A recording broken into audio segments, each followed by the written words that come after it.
Hello, everyone. Welcome to our webinar today. Thank you so much for joining us. My name is Megan Jenkins. I am the Research Director at the Center for Growth and Opportunity at Utah State University. We are super excited to have you join us for a webinar today with 3 panelists who are experts to help us explore the future of energy on our federal lands. As I'm sure all of you are aware, in January, the Biden administration issued a moratorium on new leases for oil and gas on federal lands. Today, we want to explore not just the short-term effects of that moratorium, but also what the long-term future might look like for energy on our federal lands. The format today is going to be 3 panelists presenting for about 10 to 15 minutes each, followed by Q&A.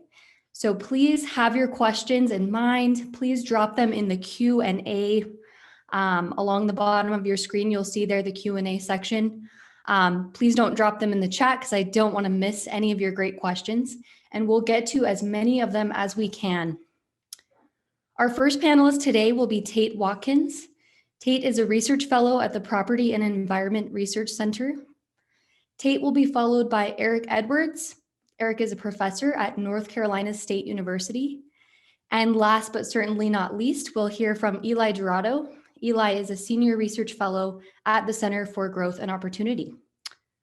So without further ado, we will turn it over to Tate to kick us off today. Great, thank you, Megan. As Megan said, I'm a research fellow at the Property and Environment Research Center. And I'm going to talk a little bit about the impact of reduced funding for conservation and recreation programs that could come about, again, kind of depending on what exactly the new administration's energy policies look like or shape up to be. Federal energy revenues are driven primarily by oil and gas development, and they're dispersed to a variety of recipients, states, various Native American tribes, some other recipients in federal programs. But they've also funded conservation and recreation programs for decades. So for instance, offshore energy receipts have funded the Land and Water Conservation Fund since it was established in 1965. The LWCF funds state outdoor recreation grants, as well as is the primary means by which federal agencies acquire land. I think practically every county in the country has a LWCF program of some sort, like a state or local purpose that was funded. The Great American Outdoors Act last summer further cemented that approach. It mandated full funding for the LWCF at $900 million. Previously, the program required annual appropriation from Congress. In recent years, it generally had been appropriated at about half of that $900 million authorized cap. And the act also created a new program which will help address deferred maintenance on the roughly $20 billion of deferred maintenance on public lands currently. Excuse me. So attempts to curtail or end oil and gas development on public lands and waters threatens this funding.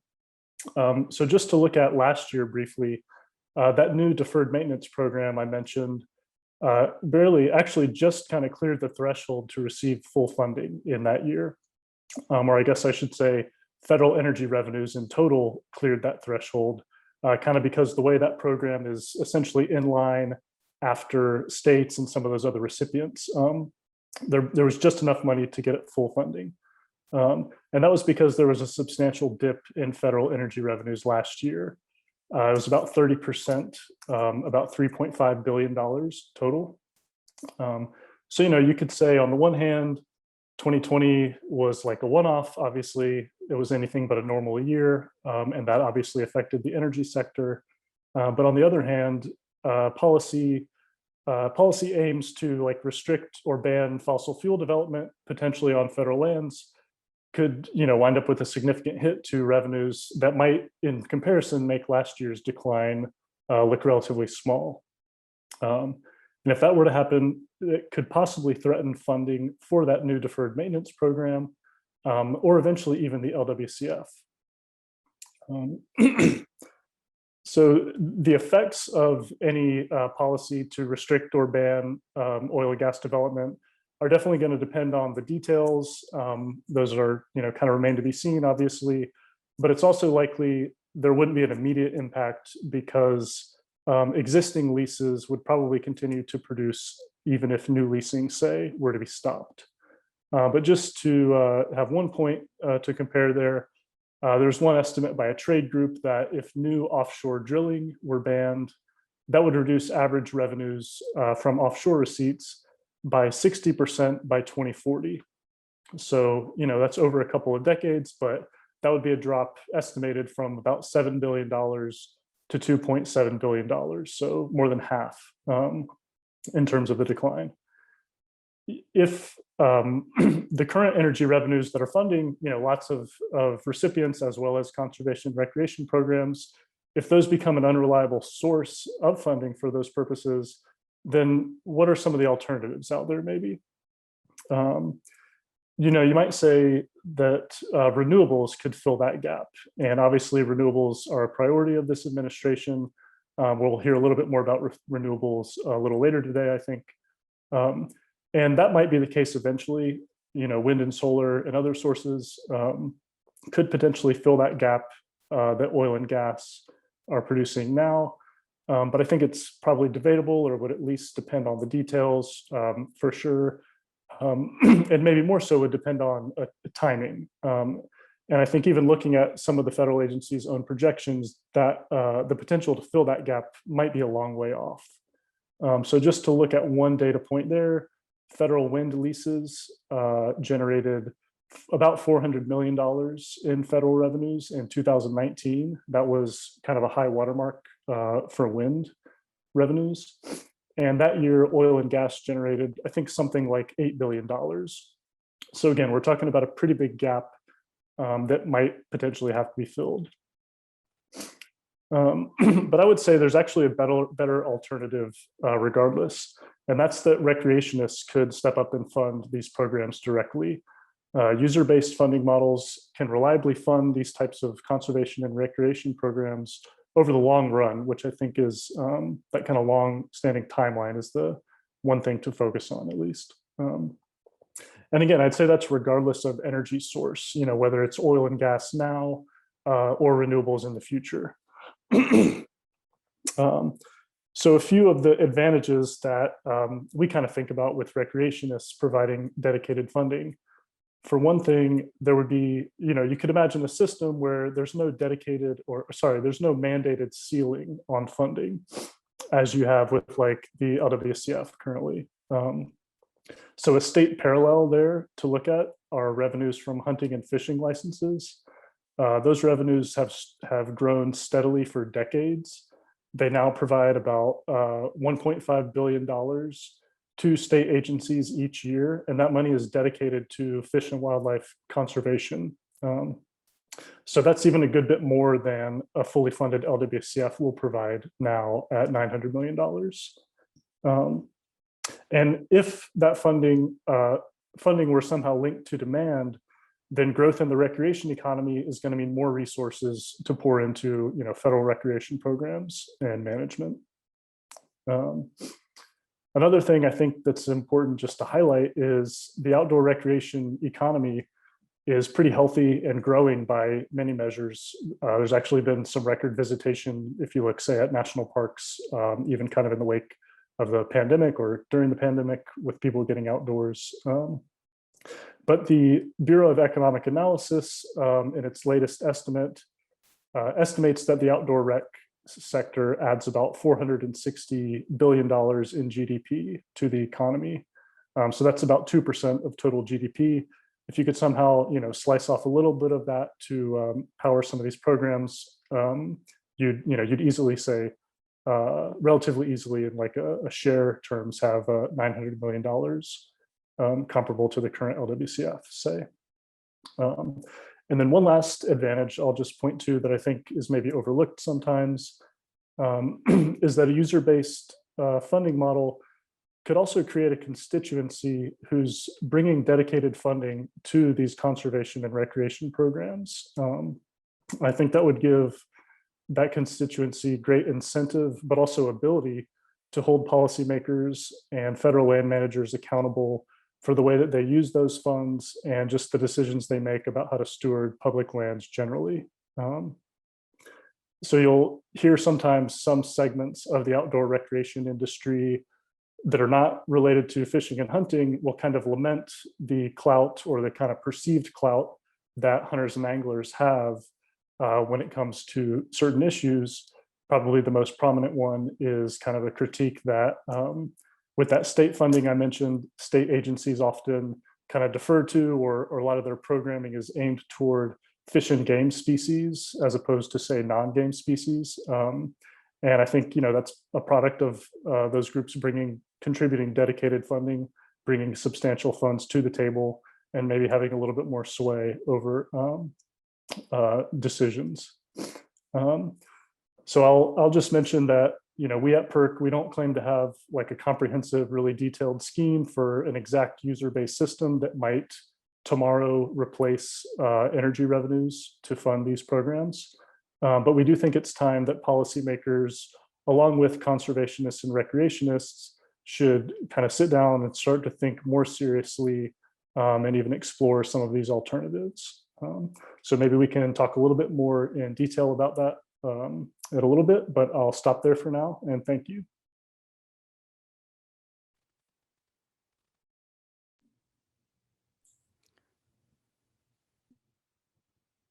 All right, I guess I will now begin. So yeah, as Megan mentioned, I'm an assistant professor at North Carolina State University. And I think I'm going to be talking about Nepa and sort of the decision-making process of what should federal lands be used for. I think Tate has really introduced in a compelling way how the loss of fossil fuel revenues might be problematic for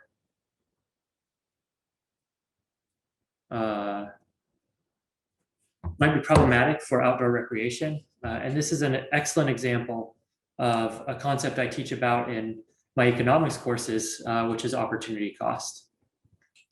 So opportunity cost is the best alternative foregone when we chose to use a resource in a particular way. In everyday life, it's usually just the cost of a thing. So if I go out to eat and have a filet at a restaurant, then I don't have that $50 to spend on something else. And so I internalize that opportunity cost and I make my decisions accordingly. But what about when opportunity costs exist, but there aren't prices to tell us about them? So on public lands, finding the opportunity cost of an action is really a long and ongoing battle in terms of which resource benefits count, which don't, which groups count, which groups benefits count, and which don't. So the talk I'm going to give today is pretty non-technical, but it's based on academic research work.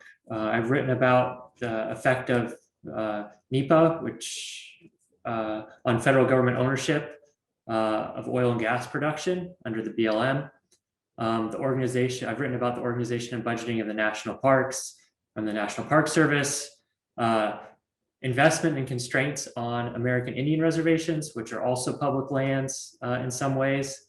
And I've just started a project on NEPA reviews with the Forest Service. And then probably like many of you, I'm also a heavy user of public lands for outdoor recreation. And I think this is really a key, and I think Tate really made this clear as well. So here in Western North Carolina, we've got fantastic mountains and fantastic recreation. And then I spend my summers often in Montana, where I take advantage of the national parks, the Forest Service lands, et cetera. So jumping back to opportunity cost, what is the opportunity cost of ending oil and gas drilling on federal lands, right? And this is pretty easy to figure out, right? It's the income from these programs. Where this income goes, it goes back to government, but it also goes to funding outdoor recreation and land acquisitions, things that Tate has mentioned, which I might enjoy as a recreationalist. And, you know, depending on the location and the type of drilling and extraction, these opportunity costs could be high or low. Recent oil and gas lease auctions in Anwar in the Arctic resulted in relatively low bids. And this makes it clear, at least in monetary terms, what we lose by disallowing fossil fuel in these areas. But conversely, there's also an opportunity cost to continuing fossil fuel extraction. And here the values are much less clear. Oil and gas drilling potentially creates environmental damage through spills and erosion and development of the drilling pads, carbon emissions from oil and gas extraction, and methane emissions contribute to climate change. And then the extraction of oil and gas can be aesthetically problematic. Just kind of as an aside, some of you may have been to 9 Mile Canyon in Utah, which has these world-renowned rock art sites. And so when I went there, you're seeing these beautiful rock art sites, and then right next to it, there's some oil and gas extraction activities. And that can reduce the value that people enjoying things for recreational or cultural value get from these sites. But historically, the federal lands were managed for the extractive uses, right? Non-extractive uses, and especially non-use values, things like just knowing that something is preserved, have become more and more the focus of environmental groups and recreational groups. And while they're legitimate economic values, right? So as an economist, we can value them. They're harder to value, and they don't necessarily generate revenue to help fund management. So in my work on the National Park Service, we discussed the difficulties early advocates of non-use values had in preserving Hetch Hetchy Valley in Yosemite Park. And eventually, because of their difficulties in convincing politicians that non-use values mattered, the valley was dammed, and now it's just used for drinking water for the city of San Francisco, right? And these issues remain today. As Tate mentioned, the large backlog of maintenance at our national parks, our most compelling recreational sites, still are underfunded through general appropriations. And this is despite sort of increasing use over decades and congestion. And so, without extractive values and revenues from these extractive uses, what mechanism can the country use to keep the public lands healthy?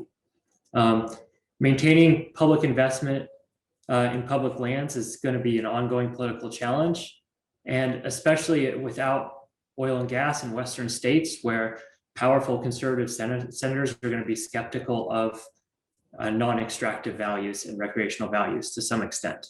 And so this brings us to NEPA. NEPA is an administrative act that requires a review, and in some cases a full report on the environmental impacts of proposed federal projects. And the future of NEPA has been sharply debated, sort of pro and con, and recently within the Trump administration and now under the Biden administration, maybe kind of in opposite directions. But on the one hand, NEPA encourages an explicit consideration of the opportunity cost of extractive resource use. And so the opportunity cost is the cost foregone. So if we're doing extractive resource use, that's going to be often environmental damage. It's going to harm non-use values, recreational values, and things like that. These values are hard to quantify, and so spelling them out and making them explicit is important. But on the other hand, the NEPA process is burdensome and costly, and it's costly in two ways. The first is the obvious, that someone has to pay for a NEPA review. You typically, the developer or the agency is going to pay for a report, maybe a consultant to do an analysis, and then there's also going to be agency oversight and administration of the NEPA project. The second cost is an opportunity cost. And this is something that I've shown in my work, and I think something that Eli is going to discuss next as well, when projects are delayed, they're less likely to be undertaken. And over time, they may not even be proposed anymore if the delays are significant enough. So for instance, some work we've done on gas extraction in Wyoming, we show that operating a well on federal land is almost $700,000 more expensive per well because of these regulatory burdens. So while in the 50s and 60s, you saw that there's actually more exploration and extraction occurring on federal lands, by the 2000s and the 2010s, there's actually now 19% less drilling on identical federal land relative to private lands, right? So there is always this cost. And even starker, I wanted to bring up the issue of these decisions on the homelands of America's indigenous populations, Native American or American Indian reservations. The US government holds most of the land on these reservations in trust, meaning that the tribal autonomy exists under the control of the US government and then through the Department of Interior and the Bureau of Indian Affairs. And so like public lands generally, the issue of what matters, what values matter, what values should be accounted for, and who makes the decisions looms large. But here though, I think the moral and economic case for agency control rather than tribal jurisdiction is much weaker.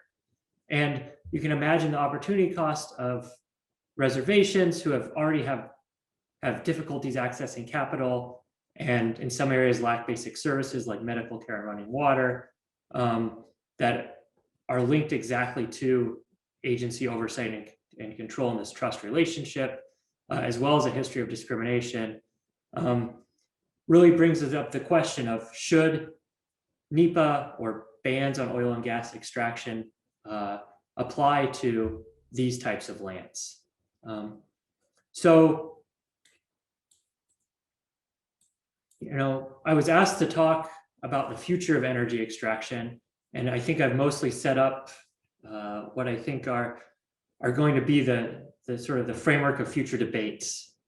So to wrap it up, I wanted to share a story that maybe will allow me to provide some recommendations or some speculation on the future. So I grew up in northern Idaho. Idaho is the largest percentage of US Forest Service land of any state.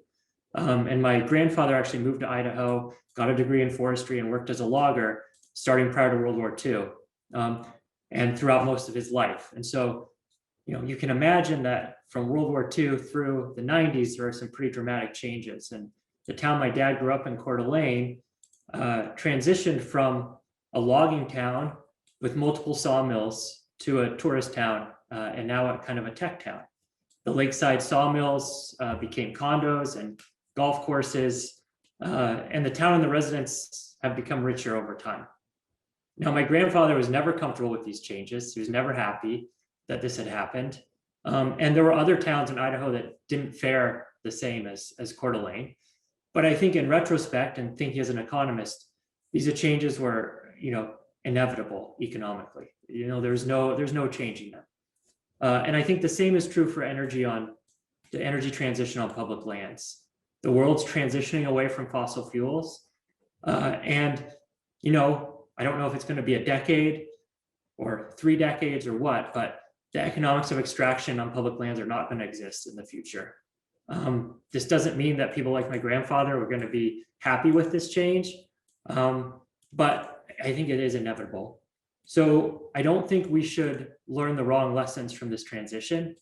For instance, natural gas could be an important bridge fuel in moving to a clean energy transition, and things like drilling moratoriums, closures, and Nepa will, if they limit extraction, do impose real opportunity costs, whether or not we prefer recreational or some other use of our lands. Those opportunity costs are real costs, and they're real economic costs, and they should be considered.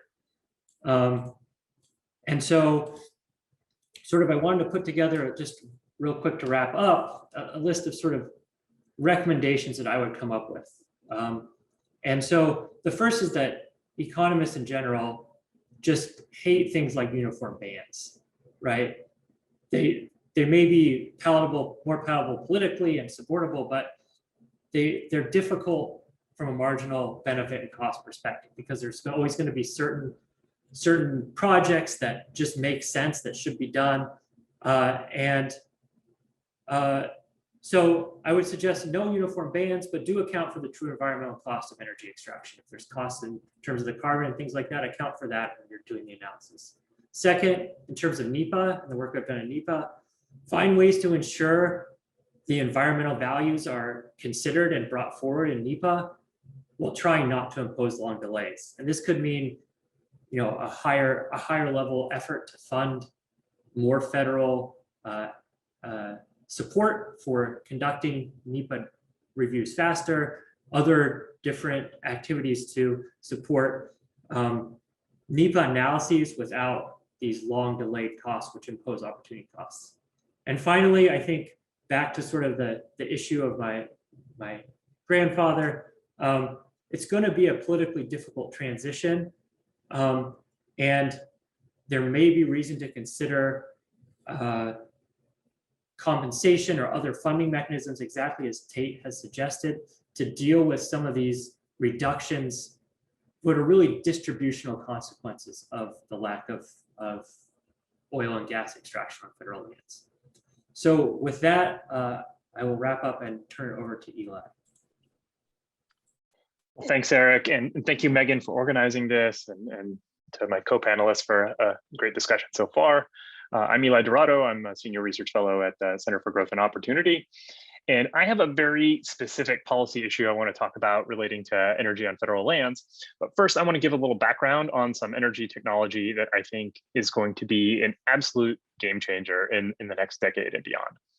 So something really amazing is happening in one corner of the petroleum engineering community. And I think it has implications for the policy world and indeed for all of society. And so over the last 15 years or so, petroleum engineers have developed superpowers. It has been a time of tremendous creativity and learning as we have sought to produce oil and gas from shale resources that were previously out of reach. Economists have this concept called learning by doing, in which productivity improvements are achieved through practice and iterative development. And that has definitely been on display in the shale fields. So the shale revolution has led to cheap oil and gas, and also to American energy independence way faster than anybody thought was possible 15 years ago. And through learning by doing, it has also led to huge improvements in our ability to engineer the subsurface through a host of techniques like fracking and directional drilling, and to do it more cheaply than ever before. So with these new drilling superpowers, entrepreneurial petroleum engineers, maybe a lot of them are out of work because of the low demand for energy, but they're now sitting around thinking about applications of these skills beyond oil and gas. And they're starting to instantiate the next generation of geothermal energy. So we have had geothermal energy for a long time, but it has always been a tiny, tiny niche. In the past, you could only realistically develop it where the heat resource made itself apparent at the surface. So near volcanoes, hot springs, and so on. Essentially you need a source of accessible heat, and you need the right kinds of subsurface rock formations for it to work. And since most locations on the planet don't have these features, geothermal wasn't able to make a big contribution to our energy mix. But even though in the past we've been limited by the amount of geothermal energy we could access, in principle, there is a ton of geothermal energy in the world. The temperature at the Earth's core is around 6,000 degrees Celsius, which is the same temperature as on the surface of the sun. So of course, we're not going to drill all the way down to the core to access that energy. But if you consider only the amount of heat energy located between the surface and 10 kilometers of depth, there is 50,000 times as much energy in the form of heat as there is in all of the world's oil and gas reserves. And that heat energy is replenished at about twice the rate of human primary energy consumption right now. So we will never run out of geothermal energy. It's unfathomably large resource. And so unlike volcanoes and hot springs, this heat is everywhere on the planet, if you drill deep enough. So 10,000 meters at most is a pretty good guide for even like sort of the worst locations. So with our new drilling and subsurface engineering capabilities, this colossal store of energy is now in reach. And there are a number of different concepts for how you could access it, and they range on a spectrum from evolutionary to revolutionary. The evolutionary end of the spectrum is called enhanced geothermal systems, or EGS. And this is what the Department of Energy has supported for the last decade or so, and maybe earlier. So in EGS, you are producing power in a very similar way that you would at a traditional geothermal site. The only difference is that your reach is extended. So through better drilling technology, you can access heat sources that wouldn't have been economical before. There are other forms of subsurface engineering you can do to create the kind of exposure you need between rock and the hot rock and the geothermal heat source and water. And you can ensure that steam builds up and travels in particular directions through these engineering practices. The Department of Energy estimates that EGS could provide around 60 gigawatts of electric power by 2050, which is a modest but non-trivial contribution. And then at the other end of the spectrum, there's the revolutionary end of the spectrum is AGS, or advanced geothermal systems. In AGS, you create a closed loop of pipe that circulates a working fluid from the surface down to the heat source and back, and then back down again and back up. And so every time it comes to the top, you're extracting the heat energy. So you can make this loop as big as you want, and that means you can put it in places where the heat source is actually really deep. So you can just have to drill deep enough until you reach the heat, and you can extend the loop that deep into the ground. And the fact that you can do it, the fact that the closed loop can be placed anywhere as long as it's deep enough means that you can put these down in sort of a cookie cutter fashion. It's not limited by the kinds of rock formations that happen to exist underground. So there are AGS startups, advanced geothermal systems startups, talking about deploying 500 gigawatts of geothermal electricity by 2030. So within the next 10 years, half a terawatt. So that is enough power. They're by 2050, they think they could do enough to power all of humanity's energy needs. So the other thing to realize about this energy source is that it's a particularly high quality energy source. Geothermal, whether it's today's geothermal or the next generation type, it's base load power. It runs 24/7. So wind and solar can't do that. Those are intermittent sources, and so without a lot of storage, they don't work in that way. So geothermal is carbon free, so it's better than fossil fuels in that way. As I said, it's scalable to all our energy needs for the next billion years or more. So as long as humanity lives on Earth, it will work. And at least the AGS variant, it's quite inexhaustible. It can scale as big as we might realistically want to go, and even fossil fuels can't do that; they'll run out at some point. It has no significant land use consequences. So you could even put the power generating equipment below ground if you wanted to. So you could locate this under Manhattan, and generate just the top of the loop would just be a little bit underground, and you could generate electricity that way. So think about the land use consequences of something like hydro or solar, and you see like the massive value of geothermal energy. And by the way, being able to locate it anywhere means you don't need massive transmission upgrades because you can locate the power plant where you need the energy. There are no safety risks to advanced geothermal. You don't need to regulate it like nuclear. So you could spread this technology to every country in the world without having to worry about weapons proliferation. So this really is, in a sense, energy nirvana. It's non-intermittent, carbon-free, ubiquitous, inexhaustible, safe energy. And on top of that, it's cheap. So with today's technology, companies working on this are talking about 3.5 to 4 cents per kilowatt hour, which is very low for baseload power, and especially for zero emission baseload power, where really the only other alternative is hydro or nuclear. But it's going to get cheaper. So just as the shale revolution leveraged learning by doing to generate massive cost reductions in accessing hard to reach oil and gas, learning by doing in geothermal has a long way to go.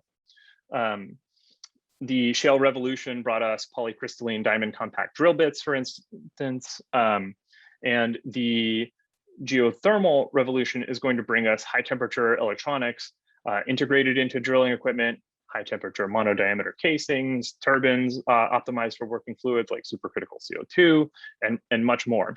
And when this and other technology comes into service, it's likely we'll get down to as low as 2 cents per kilowatt hour. So let's get back to federal lands policy. There is a lot of prime geothermal energy on federal lands. In a lot of places, you don't have to drill very deep to get to reach the heat. So it's a lot of low-hanging fruit. Most federal lands are in the West, and that's where the easiest to access geothermal energy is. And so one way that the future could go is that we start with EGS, this sort of evolutionary version of next generation geothermal.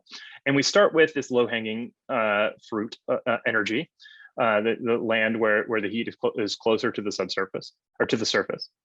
And then with the improvements that come over time, we expand into AGS. We get, we get better at this high temperature drilling, and we can expand into the better technology.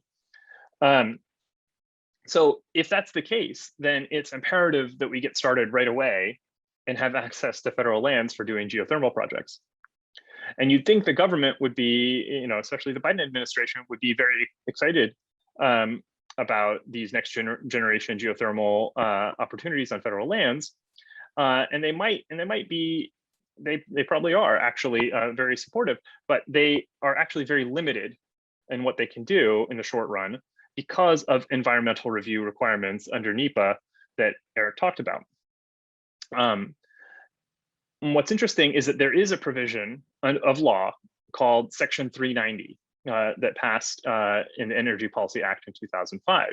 And that gives oil and gas wells a categorical exclusion from NEPA on federal lands, if provided that the surface disturbance is modest. There's some limits, and there's a few other limitations that hold as well.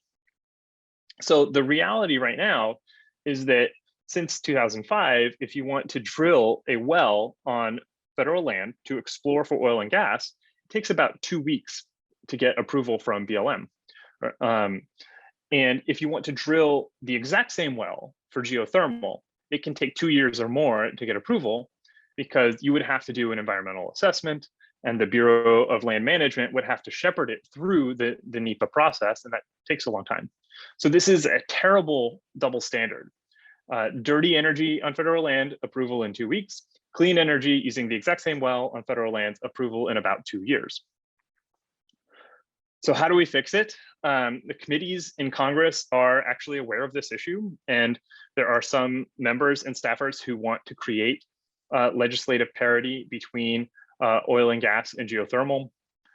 One way is that they could pass a law that is exactly the same as Section 390, but cross out oil and gas and fill in geothermal energy. And I think we counted, I think it would be like 14 words they would have to change, and they could pass the exact same provision. So I think that's a good idea.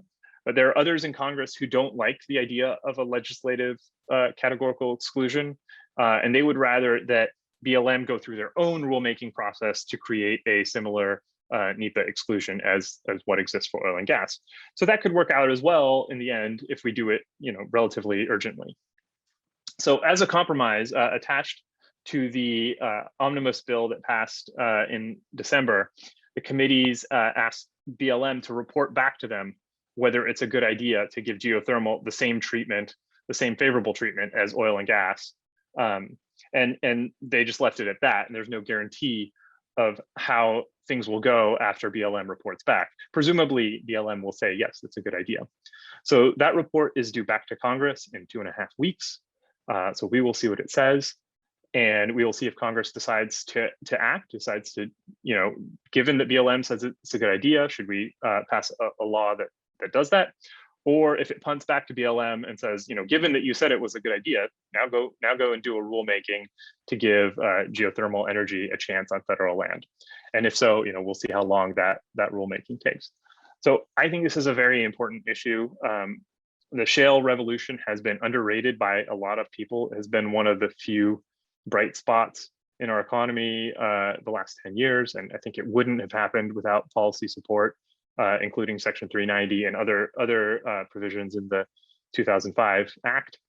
And it would be great to have another energy revolution that's very similar with advanced and enhanced geothermal systems, only with zero emissions and even better economic characteristics.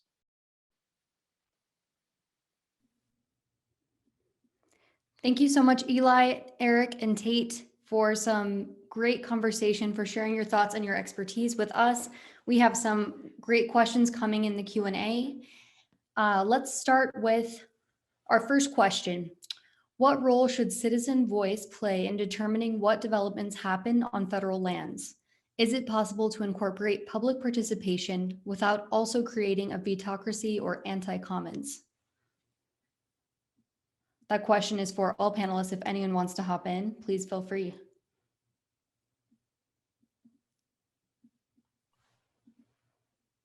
Sure. Well, I'll take that one, Megan. So I think that question is broadly referring to what the Nepa process, right? And the point of Nepa, as Eric said, is to hear all the concerns that everybody has and to make sure that there's an airing of all of the issues that could arise. And I think if that were getting back to opportunity cost, if that were low cost to do, that would be a good idea. But I think in practice, what it has done is it's really lengthened the process. It's created an enormous number of veto players, and it's made it hard to develop in these areas where you do have to go through a Nepa process. And I think particularly if you're talking about areas where you might need to use some sort of venture funding to do it, venture funds or venture capitalists, what they care about is the potential very high hurdle. They have very high hurdle rates for internal rates of return. And if you go to them and say, we're going to have to go through this citizen voice style process for 2 to 5 years before we can get started on the project and start earning returns for you, before we can even put a shovel in the ground, then that really harms investment. So I think that we should mainly try to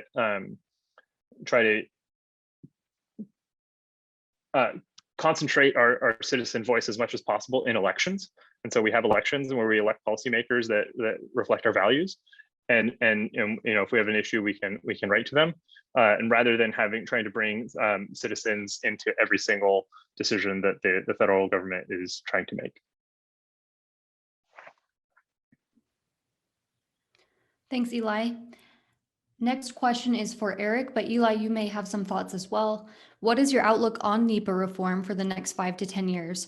And are you encouraged by increased conversations going on about how to improve it? Yeah, so NEPA's been around a long time, and I think these concerns over NEPA aren't new. I don't know that much about how or when big policy changes are made, but I somewhat doubt that we're going to see any, sort of top down, big federal push on NEPA.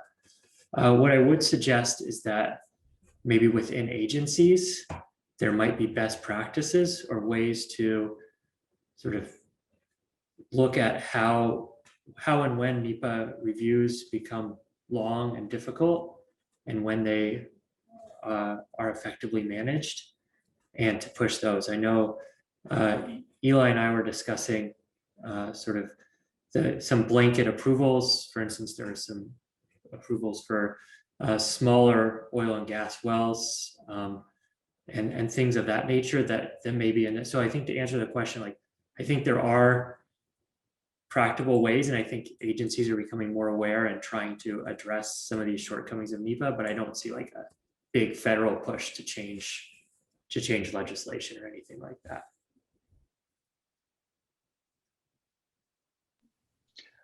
Sure. So I can jump in there as well, Megan. So last year, the Trump administration issued a final rule on the sort of the administrative regulations with respect to NEPA, and I think that those rules are, I think those rules are I think were overall positive in the sense of sort of implementing a shot clock or a sort of a timetable by which the rules had the NEPA decisions had to be made. Those are still, I think, whether those rules last are still up in the air. There's court challenges. There's a question of whether the Biden administration will seek to undo them. I think that Eric is absolutely right that NEPA itself is not, it's not in the cards that Congress is going to change sort of the fundamental framework. I think there is an opportunity still for sort of reforms at the margins, and I think Senator Lee has introduced legislation that could tweak sort of the requirements with a view to try to make things happen quickly and move along. So I think that's kind of the game that we're playing right now, is what are possible reforms that could sort of speed things up at the margins, not wholesale rethinking of NEPA in general. Great. Our next question is for Tate. What are the promising changes to national park funding to protect parks from neglect? The public lands backlog is $20 billion. Can alternative funding methods reach that level? Yeah, that's a really good question. I think the way I think about those issues is to kind of divide them in a way between, we kind of have the backlog, it is what it is. Take parks, for instance, it's about $12 billion already. That's essentially come about after years and years of neglect, not doing routine maintenance on time, and letting it build up. I think ultimately that's a problem of incentives. It's, attractive and flashy and nice as a congressman, say, congressperson, to open a new national park in your district, but dedicating funding to fix the worn down sewage system in the existing one is not as politically appealing, say. So I think we are where we are with the backlog. It probably is going to require, something like the legacy restoration fund that was passed almost like a one-off, or trying to direct, in this case, energy revenues to kind of fill that hole, basically. But I think the important thing to think about is, even if we could snap our fingers and take care of all of that overnight, what has changed to the underlying incentives or systems that's going to prevent us from winding up right back in the same place in 5, 10, 20, however many years. And so I do think that there are some reforms that could help with that, specifically to FLREA, the Federal Lands Recreation Enhancement Act. So that's the legislation that essentially allows parks to and other sites to charge fees, say, for various amenities, but importantly allows them to retain the majority of those fees to kind of pump them right back into their operations and upkeep, and to improve the visitor experience generally. So we've actually at PERC, I released a policy brief kind of on that goes into detail on that a few months ago. But just quickly on that too, I think it could also require an acknowledgement that the current system isn't working. Tax dollars through appropriations, as I just said, haven't been able to avoid this backlog. I think the average American contributes maybe 10 cents to Yellowstone, for instance, to the budget. But if you go visit Yellowstone, you're paying, I think it's $35 now for a private vehicle for a week. But you're also having, much more impact, say, than the taxpayer who never visits. So I think it's just acknowledgement a little bit that, visitor impacts are real, and we need to figure out a way to pay for that. I think it's personally, I think it's fair and appropriate for visitors to help shoulder a little bit more of that burden to ensure that we can take care of these places in a fiscally responsible way so that future generations can enjoy them, which is ultimately the Park Service's mission. Yeah. Great. We've got another question for Eli from Jack Smith. He asks, it sounds like geothermal solves multiple challenges that renewables face, including land use challenges and intermittency. But since it's an electricity source rather than a liquid, solid, storable fuel, to what extent do transmission infrastructure and battery storage also hold back geothermal? What do current projects tell us about the importance of siting near existing transmission? So transmission is absolutely an issue for current geothermal technology, and even probably for the sort of the evolutionary end of the spectrum of what I talked about, EGS. So with both EGS and sort of traditional hydrothermal resources, you have to put the plant where the resource is, and that means that you have to transmit the electricity somewhere. And of course, we know transmission is expensive. You have to maintain it. It's not perfectly efficient. You do lose some of the electricity from it.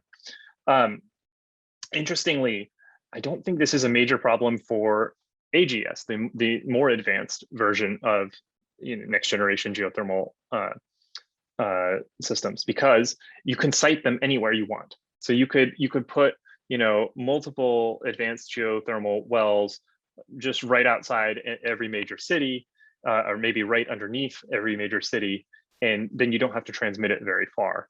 So I think the right answer to the transmission problems that you might have with geothermal is just to go as quickly as possible to that closed loop form that you can put anywhere. In terms of the battery requirements, you actually don't need very much, because it is, unlike wind and solar, it's not intermittent, it's baseload power. So you could actually use this as sort of your 24/7 power source, replacing coal, natural gas, nuclear, et cetera. So you don't need battery storage for those kinds of, as much battery storage for those kinds of systems, and so you probably wouldn't need very much for geothermal either. Great. A few other questions about geothermal and policy. I'm going to do my best to combine these. There's a question about, says the categorical exclusion example seems to be a remarkably elegant solution. What is the holdup? Politics, lack of information about geothermal. And there's a second question about why hasn't geothermal taken off with states or the federal government in terms of policy? We see these mandates for solar at the state level, as well as federal policies for wind and solar. It seems on both the state and federal level that policymakers haven't gotten behind geothermal like other renewables. Do you have any thoughts on why that might be, Eli? Sure. Yeah. So on the categorical exclusion bit, I think that there are a lot of people who really oppose any sort of legislative tweaks to Nepa, right? And they would view a legislative categorical exclusion of the kind that Congress gave to oil and gas in 2005 as really as a bad signal, and something that they don't want to open up, and they don't want Congress to keep doing these. They want to go through the sort of the administrative rulemaking process to make these. And so there's opposition on those grounds. And I think that's the primary reason that there's been any opposition to this at all in Congress. In terms of state policy, so I think and sort of the opposition and or non-support, a couple things to remember is that, one, this is very, very new. I think that we're just now at a critical mass where sort of people who are outside of the industry might start paying attention. So I'm raising it for all of you to do that. But I think the other thing is that there are states that are very forward thinking on this. And I think Texas in particular is likely to be the place where this really takes off, because already in Texas, most of the drilling is happening on either state or private land, and the state makes it very easy to drill. It's a pretty pro-drilling state. And so my suspicion is that a bunch of geothermal startups are going to be, that already are operating in Texas and working there, and they're going to demonstrate it in Texas and perfect it on private and state lands. And then sort of expand from there. And what that means is that might not be the most efficient way, right? If there was an easy path to doing it on federal land, then you would have this more gradual process where you're making the right sort of increments from EGS to developing the technology and so on. And by doing it in places where it might not be perfectly optimal, but doing it for policy reasons there, you're having to take bigger leaps as startups. And that's not always a bad thing, but it's a little bit harder. We've got one additional question also about geothermal. The question is about the footprint of a geothermal plant. Can you tell us about what is that size and what are the kind of impacts there? The surface footprint can be very, very small.